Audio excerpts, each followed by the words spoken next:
Today we are fortunate to have a very important and very knowledgeable person as a speaker of this webinar. That is the highlight of the webinar.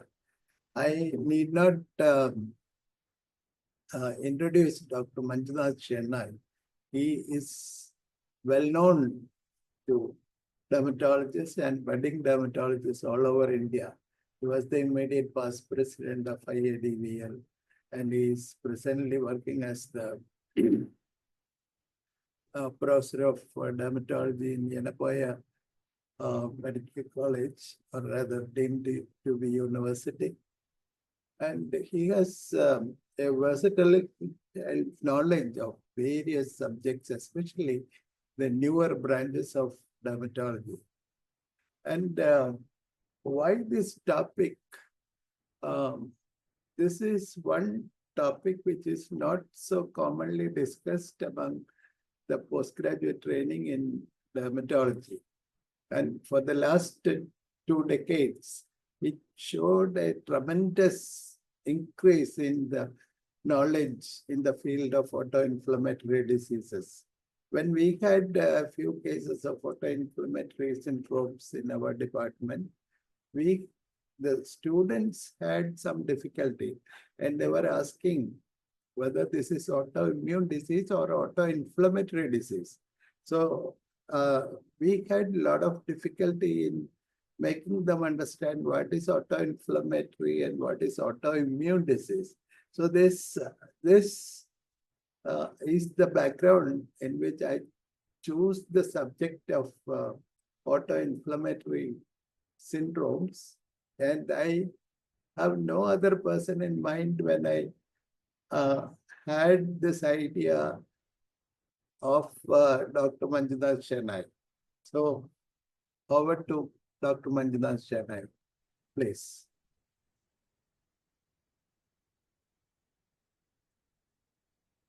Yeah, thank you, Crichton, sir, for this unique opportunity, and also to give me a chance to update on this very niche subject of autoinflammatory syndrome. In your introduction itself, you mentioned that there is a confusion between autoinflammatory syndrome and autoimmune disorders. Yeah, indeed, when a patient comes with cutaneous inflammation, the common disorders we rule out. The very next thing we think is autoimmune syndrome. We will not think of autoinflammatory. So it's time now, there is a better awareness about autoinflammatory syndromes. It's time to update ourselves on autoinflammatory syndrome. Once again, I thank you for giving this opportunity. So the topic is autoinflammatory syndrome, an overview. I have no conflict of interest. Now, in the beginning, let me define what is autoinflammatory syndrome. I'm not giving a typical definition. I'm just trying to understand what are autoinflammatory syndrome. These are rare disorders of innate immune system. So when we say it's a disorder, it generally means it's a genetic disorder here, and it's a monogenic disorder. A single gene is probably involved probably in almost every case which we label as autoinflammatory syndromes. So there is recurrent unprovoked episodes of systemic inflammation and fever. So the skin is one of the common organ involved in the systemic inflammation. So hence the role of dermatologists come. And finally, as I said, it's a single gene mutation or monogenic inheritance. Many a times it's autosomal dominant, but there are other patterns of other heritable patterns. And obviously the affected system here is the innate immune system. Are they in rise? When we are discussing this topic today, the question comes, are they in rise? Not necessarily, but they're becoming more recognized. I think they have always been lurking around, but only thing is we probably are missing all these days. But advancements in molecular science and genetics, we are able to diagnose them more frequently. Increased awareness among medical professionals has happened now. Unless we are aware of, we are not going to make others understand this. And finally, broader recognition of the spectrum of the disease has also been understood. And as we understand it better, the bigger is becoming the list of autoinflammatory syndromes. So yes, this is the question which Crichton posed rightly. Honestly, this is something which everybody should understand. What is the difference between autoinflammatory and autoimmune? So this is a chart shows which gross difference between autoinflammatory and autoimmune diseases. In immune system, when it comes to immune system, in autoinflammatory syndrome, it is the innate immune system is involved. In autoimmune disorders, it's adaptive immune system. The cause is genetic defect here, and in autoimmune diseases, it's failure to immune tolerance. In other words, our own cells are attacked by our T and B cells, which are the most important cells involved in the autoimmune disease, whereas it is the monocytes, macrophages, and neutrophils which are involved in autoinflammatory syndrome. The key indicator of the disease is the fever with organ inflammation, and there is an increase in the acute phase protein. I think this one particular sentence defines the autoinflammatory syndrome, whereas autoimmune disease is a multi-organ dysfunction with autoantibodies. Here you have the B cells which produce autoantibodies. But if it's a T cell mediated, we may not have autoantibodies, but there are certain markers of T cell inflammation.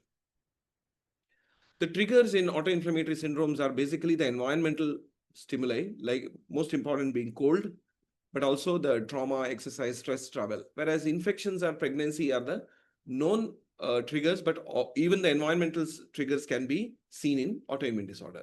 Further, the family history obviously has to be there in autoinflammatory syndrome because they are monogenic disorders. In autoinflammatory disease, it's a polygenic disorder. Sometimes you may find a family member with autoimmune disease, but it is not a rule. More, it is an exception than a rule, whereas in autoinflammatory syndrome, it's a rule than an exception because there are few sporadic disorders as well. The age of onset, since it's a genetic disorder, you would expect the disease to occur at a pediatric age group more frequently, but there are, as I said, sporadic ones do occur, which can occur in adolescents or adult age group also, whereas in autoinflammatory disease, although we have pediatric autoimmune diseases, but it's primarily a disease of young adults. Fever is a prominent symptom and it's a recurrent, whereas in autoimmune disease, it's a symptom, but it's not a prominent symptom, but it may, autoimmune disorders can be included under pyrexia of unknown origin, but it's not a very prominent or diagnostic symptom there. Autoantibodies absent actually diagnoses autoinflammatory syndrome when you get multiple inflammation of the body, whereas in autoimmune disease, almost always you find an autoantibodies, although you may have rare disorders wherein you may not, like PAN, where you may not have autoantibodies, conditions like polyarthritis, not so, but it's in general, in autoimmune disease, you will find either ANA, ANCA, or RA factor, or something is always detectable. The genetic tests are the diagnosis go for autoinflammatory disorders, whereas it is a detection of autoantibodies rather than genetic tests for the autoimmune disease. And the treatment is a conventional steroids and other anti-inflammatory drugs like immune suppressants and hydroxychloroquine for autoimmune diseases. But these drugs are rarely effective in autoinflammatory disorders. You basically go with anti-neutrophil drugs like colchicine, but of late, the drug of choice has been considered the IL-1 blockers in many of the conditions where you have what are called where you have interleukinopathies. So that is what it is. So this is a broad distinction between autoinflammatory and autoimmune disorders. Now, as I said, they are monogenic disorders, which means you would find some mutations. What type of mutations are seen? It can be gain of function mutation for the genes encoding these PRRs. So what are PRRs? The PRRs are the pattern recognizing receptors. We are well aware of what are called toll-like receptor, which is one of the pattern-like. But there are 4 more categories of PRRs, that is not like receptors or NLRs, and RIG1-like receptors like RLRs. And then you have what are called the C-type lectin receptors, CLRs, and AM2-like receptors or ALRs. So you have 5 groups of PRR. So any of these PRRs or their adaptive molecules may get gain of function mutation, which means there's an increased production of interleukins or interferons or other pro-inflammatory substances. So the best of the examples, I'm coming to them, so I'm not going in details, the familial Mediterranean fever and NLRP3 autoinflammatory syndromes. Then you have AGS, Belau Syndrome, and others. Loss of function mutation or haploinsufficiency of molecules that control cell homeostasis. If the cell homeostasis is disturbed due to these loss of function mutation, there is increased production of the pro-inflammatory substances, as it can occur in the malonate kinase deficiency and also in TRAPS, that is tumor necrosis factor receptor antagonist periodic syndrome. So there it can occur. Loss of function mutations of negative regulators that downregulate pro-inflammatory. There are so many mediators which downregulate inflammation. If there's a loss of function, it can lead to something like gain of a pro-inflammatory substance as it occurs in deficiency of interleukin 1 and deficiency of interleukin 36 receptor antagonist, DIRA and DITRA. And mutations that alter immune receptor signaling as it can occur in the autoinflammation, antibody deficiency, and immune dysregulation syndromes, various. And one of the cherubism is one of those disorders. I think in orthopedic, in our UG, we studied cherubism, which is autoinflammatory bone condition. So this is how the mutations have a role in the pathogenesis of disease.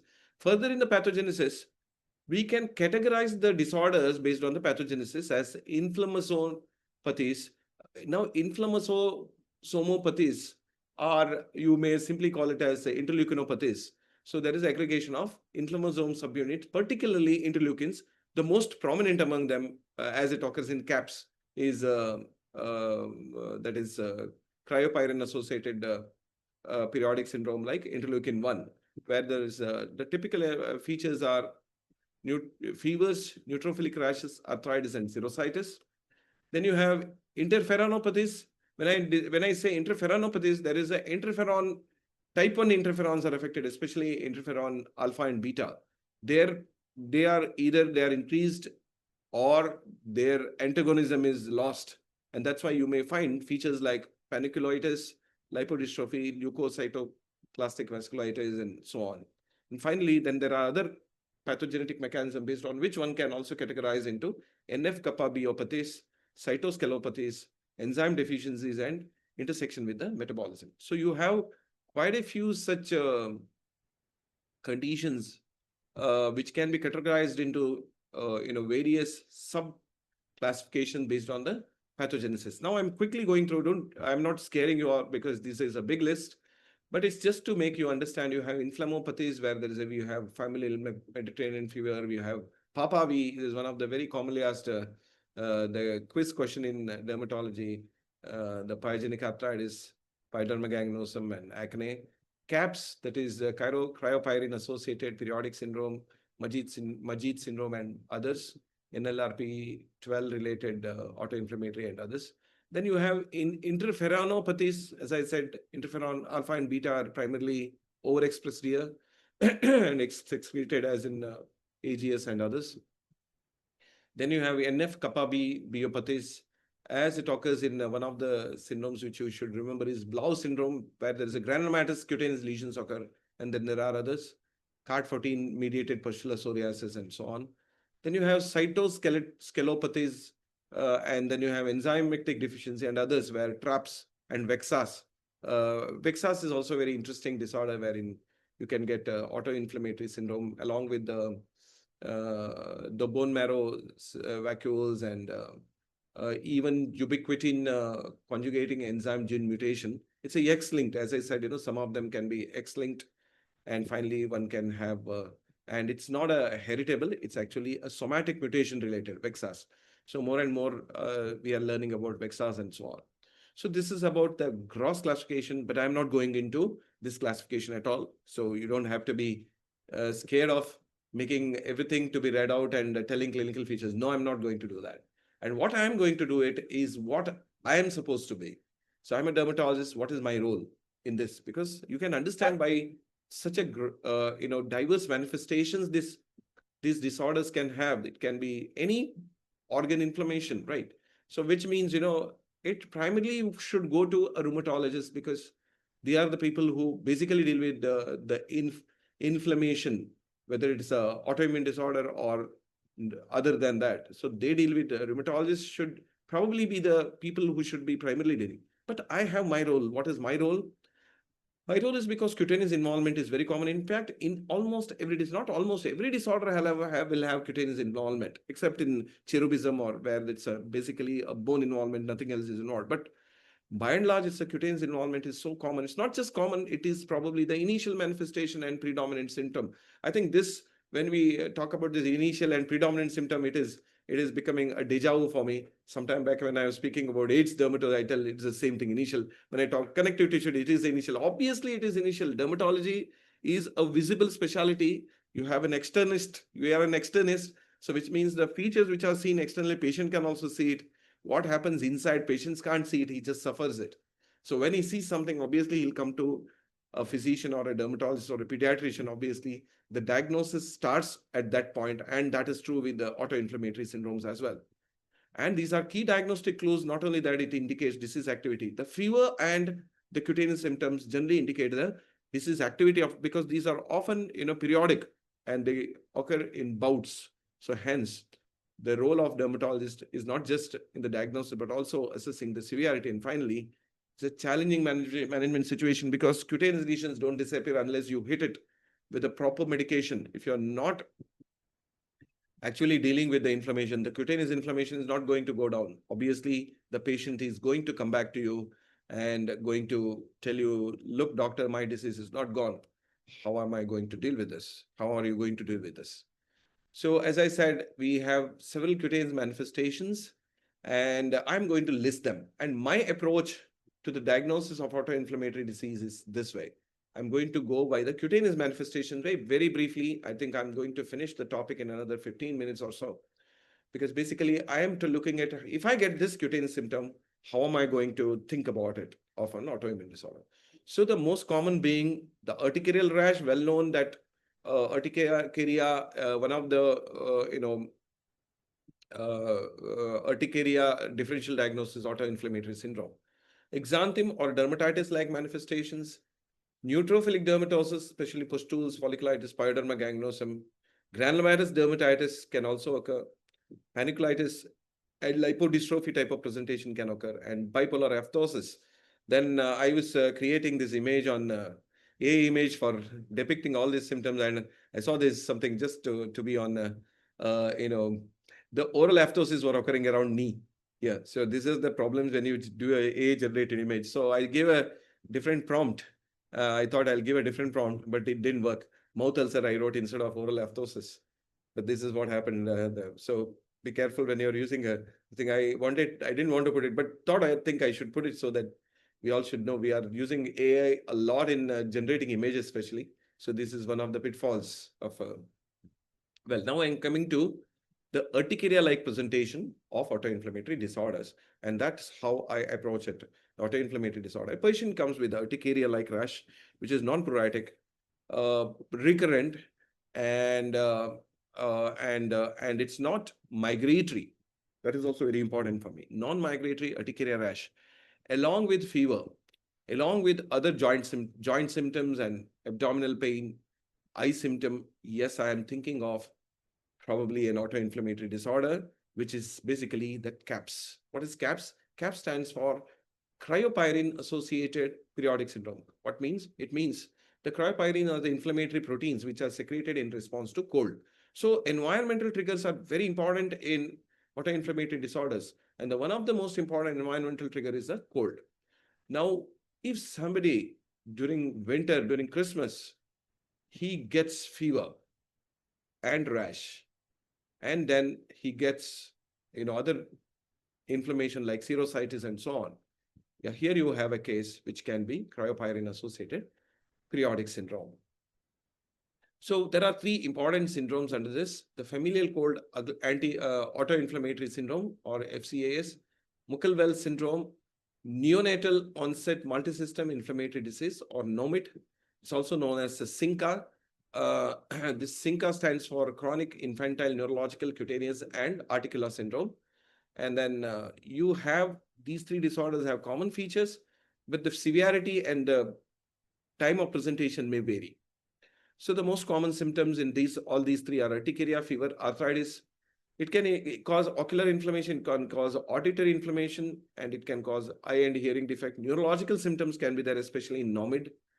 And rash triggered by cold, which is non-itchy. As I said, it's a non-itchy, usually not persistent. It is more of a recurrent, and of course it is non-migratory. So such rash, which you may think urticaria, but this is how it manifests, and you have what is called CAPS. So, and why does CAPS occur? CAPS occur due to NLRP3 gene mutation. What is NLR? NLR is, I was just talking about the pattern recognizing receptors. There are 5 groups in that. I mentioned the most common, which we all dermatologists know, is toll-like receptor. Here you have nod-like receptor. So NLR stands for nod-like receptor. And what is P3? It stands for the family of pyrene domain containing 3 genes. So it's a pyrene domain containing 3 gene which is involved. That's why it's called NLRP3 gene mutation. So this is how this urticaria manifestation can be. So as I said, the mild occurs in familial cold autoinflammatory syndrome, very, very mild.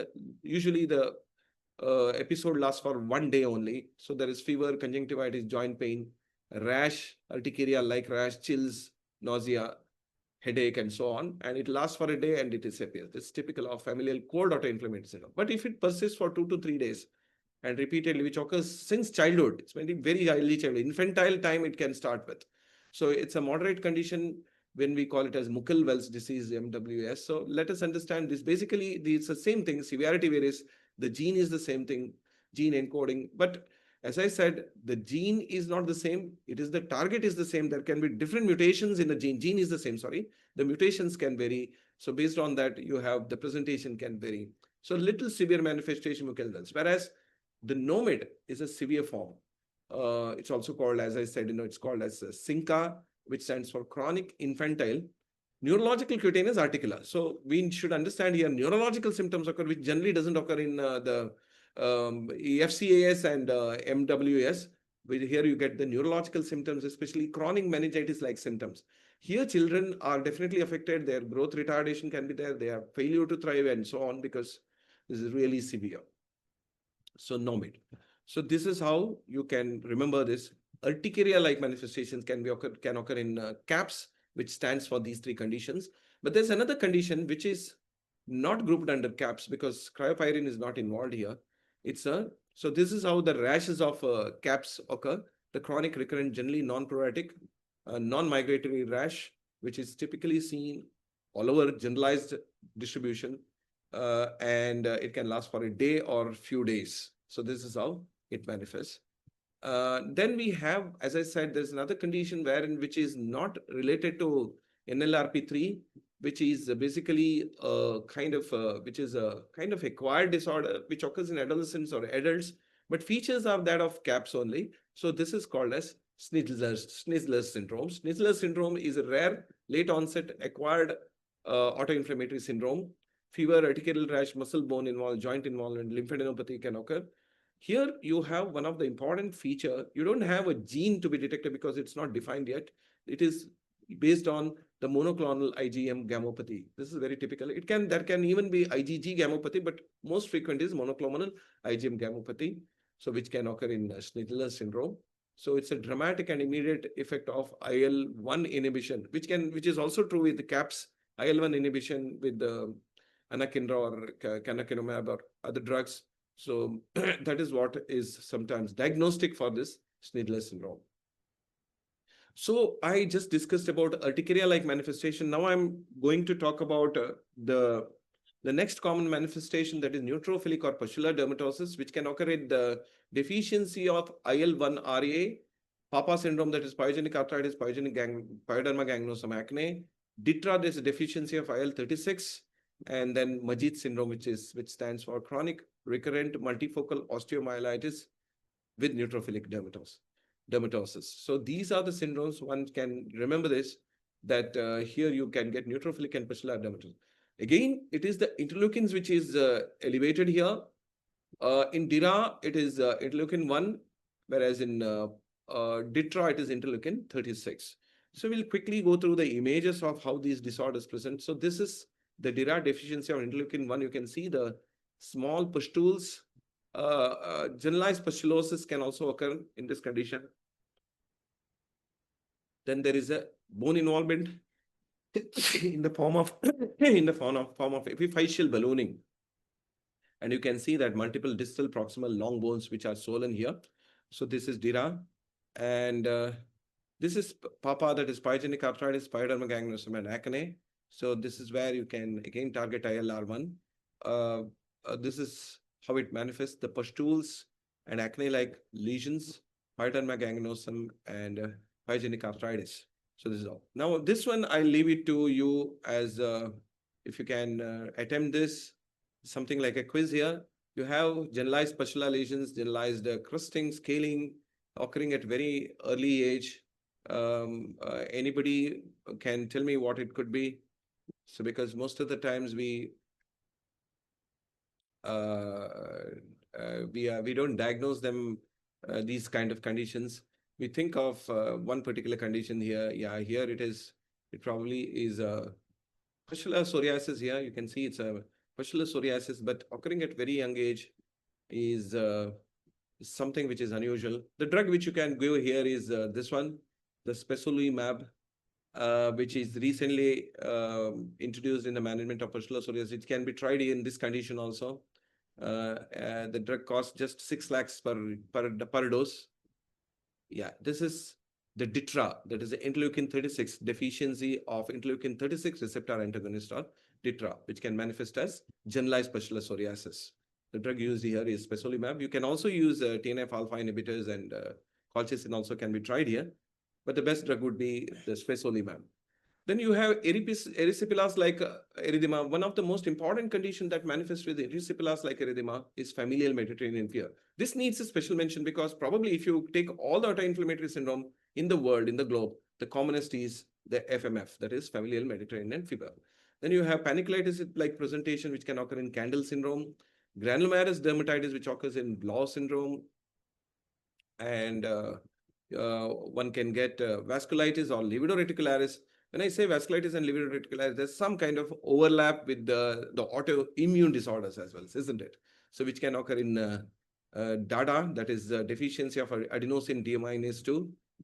So these are the conditions which fall under the autoinflammatory syndromes, which this kind of presentation, the cutaneous erysipelas like in FMF, paniculatis occurs in Candle syndrome, granulomatous dermatitis in Belau syndrome, which is the prototype in this category, under this category, and vasculitis and lividoreticularis like, which can occur in DADA. So this is the familial Mediterranean fever. You can see that erysipelas-like manifestations which typically occur in the body, especially the legs, but it can occur in other parts of the body. Now, although it's called as Mediterranean fever because it was primarily seen in what is called the Mediterranean basin, which includes the southern Europe and sometimes even northern Africa and Western Asia. The countries which are commonly where this condition is seen in Turkey, Cyprus, and Syria, Lebanon, also Israel, and few other countries. These are all called as Mediterranean basin. Here you have the common hereditary. It's one of the common disorder in disorders. You can see the prevalence 1 in 500 to 1 in 1,000. It's very, very common, almost like Ichthyosis vulgaris in these endemic countries like Turkey. And then it's a gain of function mutation of MEF. MEF stands for the familial Mediterranean fever, probably. Mediterranean fever, MEF stands for. MEFV gene, which encodes pyrin. Now, this is something which you should understand here as, it's not typical or something like CAPS, but here also you have the role of the inflammasomes and recurrent short-lived inflammatory attacks 1 to 3 days since early childhood. It's so common in the Turkey and other conditions. They have understood, they diagnose it more frequently. But although it's said that it's a Mediterranean, but not anymore it's Mediterranean because of the traveling and, people are living in other places. People from Mediterranean region do live in other places, and it's been reported in almost all parts of the globe. Even in Asia, it is reported. The typical manifestations are fever, serositis, arthritis, and erysipelas-like erythema, which is typically known as the quadrant of the canaconial manifestation. And other atypical manifestations like neurological, thrombotic, ocular disease, amyloidosis are compared here. So this is how it manifests, the classical tetrad of fever, serositis, arthritis, erysipelas, topped up with the certain other manifestations like neurological, thrombotic, ocular, and amyloidosis is very, very important. It is, it is acquired amyloidosis, one of the most important. When you write the thing on amyloidosis, you write this familial Mediterranean fever, rheumatoid arthritis, psoriatic arthritis as causes of secondary amyloidosis. So here you have familial Mediterranean fever. Now coming to the The next category, we have all that we have done so far is basically the interleukins were involved or inflammosomopathies. But we are coming to now interferonopathies. When I say interferonopathies, it is the interferon, class 1 interferon which are involved. That means interferon alpha and beta in almost all conditions. The conditions which can be mentioned here, but I'm not going to deal in detail, are chronic atypical neutrophilic dermatosis with lipodystrophy and elevated temperature. It is Candle syndrome, which is also known as PRAS because of the pathogenesis, that is proteasome associated autoinflammatory syndrome. It's a proteasome associated, these are all proteasome associated autoinflammatory syndrome. That's why it's called as PRAS. Then you have the stimulator of interferon gene, that is STING associated vasculopathy with onset of infancy, which is called as SAVI, and AGS, that is Aicardi-Goutieres disease. So now, how do these interferonopathies manifest? Now, as I said, the CAPS and other interleukinopathies manifest typically with the urticaria-like manifestations, pustular lesions, neutrophilic dermatosis. Here, the commonest manifestation is the nodular lash and panniculitis and even lipotrophy or lipodystrophy. So these are the typical manifestations of interferonopathies. But in addition, there can be violaceous annular rash and vasculopathies. So this is typical manifestations. Here you have a case which is obviously not our cases. Chronic atypical neutrophilic dermatosis with lipodystrophy and elevated temperature, that is Candle syndrome. So it manifests in early onset recurrent fever, annular violaceous plaques around the eyes, persistent eyelid swelling, lipoatrophy. You can see the cheeks which are atrophied, and visceral inflammation. You can see there's a pot-like belly. It's pot-like belly because of the lipoatrophy seen elsewhere. That's why it looks like that. So as I said, it's a proteasome, immune proteasome complex gene mutation. There's a chronic overproduction of type 1 interferons, that is interferon alpha and beta. So that is why this condition occurs, and other conditions also, which I'm not going in detail. So this is the prototype, the Candle syndrome in this type of interferonopathies. Now, granulomatous dermatitis can also occur in autoinflammatory disorders. The prototype in this is a Belau syndrome, which is a mutation in the NOD-like receptor, NOD-like receptor 2, NOD2 receptor. It manifests with the triad of granulomatous polyarthritis, dermatitis, and uveitis. The type of skin lesions you can see here, if you take a histology of this syndrome, these lesions, although they look kind of dirty papilla lesions on the back and other parts of the body, trunk and other parts of the body, histopathology will show granuloma, almost something similar to what you see in sarcoidosis or Crohn's disease type of granulomas can be seen.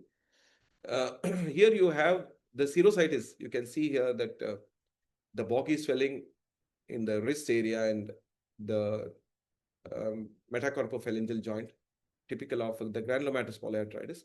Here you can try with your corticosteroids, methotrexate, anti-TNF agents, and obviously you should understand interleukin-1 inhibitors like anakinra may not be useful here. So this is granulomatous dermatitis, which is seen in Belau syndrome. Belau syndrome is a NF-kappa biopathy. It's not a inflammosomopathy or it's not a interferonopathy. It's a more of a NF-kappa biopathy. Now, with this, I'm basically completing some of the syndromes, relatively common ones, very rare ones, among them common ones, which I have quickly gone through, especially the CAPS, familial Mediterranean fever, Candle, Belau syndrome, and others. And now, how do we diagnose these conditions? As I said in the beginning also, I was talking about, you have fever and rash with attacks that spontaneously resolve. This is how probably a dermatologist would like to look at this disease, which is non-puritic, non-migratory, urticaria-like rash or pustules, nodules, lipoatrophy, rarely vasculopathies. So this is how they manifestation. There is coexisting arthralgia, arthritis, serositis, both abdominal and pleuritis, ocular inflammation, uveitis, conjunctivitis, and sterile inflammation. Here you try to take out the joint fluid and examine. You will not find AFB or any other infections. There's nothing suggesting that they are infections. And then when you get the laboratory Q, basically you get elevated acute phase proteins, especially ESR, CRP. But what you can try is other thing is amyloid A protein. So that can be tried, and neutrophilia will always be a constant feature. Negative for autoantibodies is important here. If you have autoantibodies, then probably you will think of autoimmune disorder, especially ANA, RF, and ANCA. This will be negative. Complement levels usually are decreased in autoimmune disorders, but here they are normal or even elevated. That is typical of these autoinflammatory syndromes. And finally, the diagnosis lies on rather not on histopathology, because histopathology is not diagnostic, but it's suggestive. The neutrophilic dermal infiltrate, as I said, rarely there can be granuloma, as you see in NF kapopathies like Belau Syndrome. You have interstitial neutrophilic dermatitis, and even septal panicleitis can be seen, as you can see in some of these panicleitis-associated syndromes like Candle. Absence of true vasculitis, but it rarely vasculitis can occur in deficiency of adenosine deaminase 2, DADA syndrome, and many require specific stains on markers as in Belau syndrome. So this is how histopathology. But finally, the diagnosis relies on genetic testing. The strong suspicion based on clinical and lab findings, one should go for genetic testing, because genetic testings are expensive and not easily available also. So the common genes which are tested based on the common conditions are NLRP3 for the CAPS, MEFE for the familial Mediterranean fever, and PAPA. This is the gene that you would like to look for the mutation. Next-gen sequencing panel tests are available, but not easily. I was checking where it is, because this is where we stand. Even we have had some cases which are suspected, but then this is where we stand. We see the acute phase proteins elevated, urticaria like manifestation, multiple.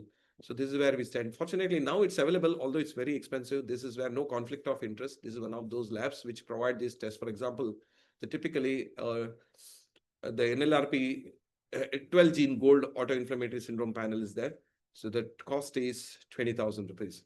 So it is feasible to diagnose, but there is a good amount of cost involved in diagnosing.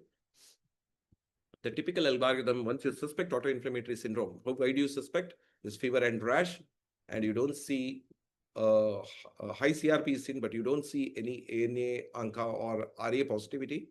So that is when you think it could be. Then histopathology, you take out the histopathology, you'll see a lot of neutrophils, dermal infiltrate also. Then it suggests genetic testing that confirms autoinflammation. This is the typical algorithm one should follow in diagnostic autoinflammatory syndrome. Yet another look at the various disorder. I'm just passing through. The reason I'm showing this picture, because this is the reference I'm showing you here, the Ann J. et al. In Journal of Rheumatology 2024. This is a very useful picture which shows clinical manifestations, the gene which is involved, and the various manifestations are very typically shown in this. So these are the inflammosomopathies. You have interferonopathies, you have NF-kappa-biopathies. Then there are others like cytoskelopathies and enzymatic deficiencies, and others like TRAPS and VEXAS. TRAPS is TNF-alpha receptor antagonist periodic syndrome, and you have this VEXAS and others. These are the various syndromes one should be knowing. I think basically I've given an outlook. It's not possible to remember every syndrome and every manifestation of the syndrome. But dermatologist's role is to recognize, suspect, take help from the rheumatologist, pediatricians, and finally diagnose it. Now, coming to the treatment, I'm not going in details at all, because as I said, it's probably, finally, we are not going to treat this condition. So rheumatologists, we probably are involved in, or pediatric rheumatologists or pediatricians with the special interest in rheumatology. They are probably going to keep these cases. But our role comes, which I'm going to describe. They don't respond to immune suppressants, especially the interferonopathies and the inflammosomopathies like CAPS and familial Mediterranean fever. They don't respond to steroids and methotrexate and other commonly used immunosuppressants. Colchicine is a drug which is considered as the first-line treatment. It's an anti-neutrophil agent. It's used a lot in gout, but here it can be used. Colchicine can be used, and that is where if there is a response, you probably can suspect it. I'm dealing with an anti-inflammatory syndrome. But the key target, which can consider as drug of choice today, are interleukin 1, targets: the anakinra, canakinumab, and rilonacept. So it is the drug of choice for CAPS, DIRA, DITRA, and often FMF. DITRA, you would use a TNF alpha or probably spasolimab, but familial Mediterranean fever and TRAPS, that is TNF alpha receptor antagonist periodic syndrome. Here you use this anakinra, canakinumab, and rilonacept. But as I said, these are not the drugs. I have never used these drugs. I am pretty sure that not many dermatologists must have used, but one should know, because sooner or later our awareness increases, and probably sooner or later we are going to use these drugs. The other targets, as I said, you can use it in TRAPS and familial Mediterranean fever, that is TNF alpha, IL-6, tocilizumab. These drugs also, this anakinra and tocilizumab became very famous for managing during COVID. So that is how these drugs became prominent. IL-7, IL-23, IL-36 emerging is when there is a presentation, psoriasis-like presentation, as it is seen in DITRA. So these are the drugs which are probably more useful than the conventional immunosuppressants. So quick look at these three drugs which I mentioned: IL-1 inhibitors, the anakinra, canakinumab, and rilonacept. Anakinra is a recombinant human IL-1 receptor antagonist, just like insulin. Insulin is a recombinant, the recombinant insulins which are available. Canakinumab, as you can understand, it's a human monoclonal antibody against IL-1 beta. Rilonacept, as you can understand, must be a fusion protein. The sept stands for fusion protein. It's a soluble decoy receptor that traps and neutralizes IL-1. So these are the targets, and half-life you can see. And anakinra has short half-life. That's why it's often given every day. It's a daily injections, whereas canakinumab and rilonacept can be less frequently given, every 8 weeks or so. So, as I said, once again, coming to the role of the dermatologist in monitoring regular skin checks for recurrence and progression of the lesions, screening, awareness of long-term complications, especially amyloidosis, hearing loss, and joint damage, and then liaising with other consultants, especially the pediatricians, rheumatologists, neurologists, geneticists, and others like ENT or gastroenterologists, and so on. So this is where our role stands. So with this, I actually complete my lecture, and I conclude that autoinflammatory syndromes are distinct inflammatory disorders of innate immune system. They have diverse skin manifestations, are critical diagnostic tools, and dermatologists are key players in early recognition and targeted anti-cytokine therapies, which we are going to probably use it, especially anti-IL-1s. So are considered as treatment of choice in many of these disorders. So thank you. The word breakouts is very popular among our young generation. And this is a typical good quote I felt. Lower inflammation in the body is equal to fewer outbreaks of skin. So, and that's definitely true for autoinflammatory. So thanks once again for giving me this opportunity, Crichton sir, and thank you, audience, for your participation in this webinar. Thank you so much. Thank you, Dr. Manjunath Chennai. As expected, it is a very wonderful talk, and it gives a very crisp understanding of autoinflammatory syndrome. And for a beginner, it is a real boon to understand. Of course, they have to work hard to understand all the intricacies of autoinflammatory. Thank you, sir. Thank you so much. A thrust to learn. So that thrust is given by you. Thank you very much. Thank you once again. Thank you so much for the project. Thank you, sir. Eastwas Pharma extend our gratitude to the speaker, sir. Dr. Manjunath Chennai, sir, has given lucid presentation benefit for the pages. Pages today attendance is 65. So most of the pages benefited with your insights, clinical insights. And also we extend our gratitude to the course director, Dr. Crichton, sir, having continuously 3 years consistently is giving such a wonderful futuristic programs for our all India postgraduates. So, and once again, I'm wishing you, Eastwas Pharma, wishing you happy Diwali to all. Thank you very much, sir. Happy Diwali to everyone. Thank you, sir. Thank you, sir. Have a great day to all, sir. Thank you.